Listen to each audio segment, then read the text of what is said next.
All right, we are on to part 1, first aid basics. This is in your first aid book. They're talking about phoning 911.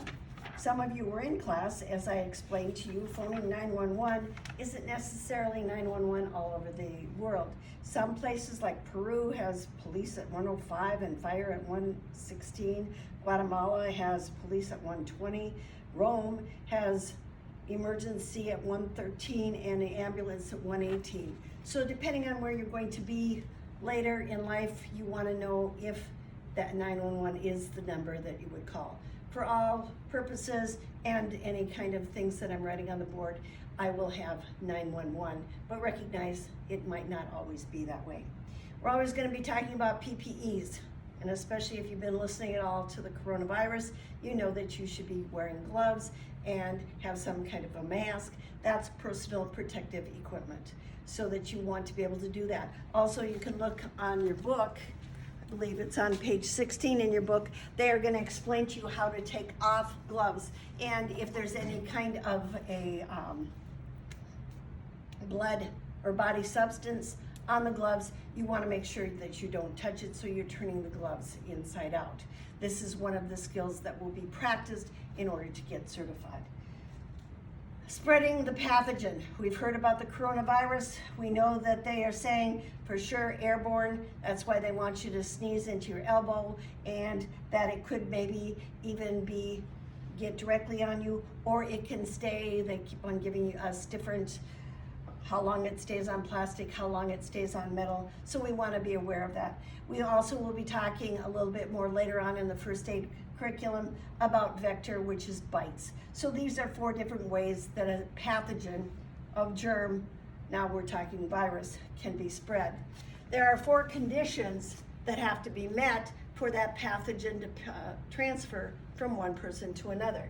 You have to have an entry site. That's why with this coronavirus right now, we're worried about our eyes, our nose, and our mouth. And that's why they want us to wash our hands a lot. How long? Do you remember? That was the 20-second thing. Like people say, sing happy birthday. I also saw a really good one, say the Lord's Prayer, because boy, do we need to be praying. So we have an entry site for that. You might also have cuts or something if there's something else that's going to be spread. So we want to be aware of different things. But right now, Corona is kind of top. There has to be a quantity of it. It sounds like there's a quantity that is coming around. Susceptible, you have to be susceptible. Right now they were saying that people that are older are more susceptible to it, but then they are seeing other cases, and then there has to be the pathogen present. For a while, the United States didn't have it, now it does. If somebody is laying on the ground, we have to find the problem. Ooh. Finding the problem is on page 17 or 18 in your book. The first thing we always want to do is make sure we don't run into harm's way. So is the scene safe? We want to shout, this is the oh crap shout. This is the one, I really don't want to do this, but somebody else come help me because I'm going to have to do something. Then you tap the person who is unconscious or not responding, and then you're going to shout again because you still don't want to do this by yourself. You're going to check for breathing and a pulse. In our book, it's only going to say to check for breathing and movement, but when we get into the CPR portion, we will be checking for pulse. That is between 5 and 10 seconds. Then, when that person runs in, you want to give them that mama voice, and you point at them and you shout, call 911, get an AED, and the first aid kit. This isn't the meek and mild time. This is the time to take control. Now, if for some reason, that would be if the person is unconscious and now you're going to have to start CPR. So number 5 here would be start CPR if you did not find any breathing and a pulse. We will go into that in a few sections. Today, or right now, I guess, we're going to talk about other problems, looking for the B's. So if they are breathing, but they're unconscious, are they bleeding? Do they have broken bones? Do they have any burns? Do they have any bites? And I want you to say this out loud, right? I'm looking for bleeding, broken bones, burns, bites.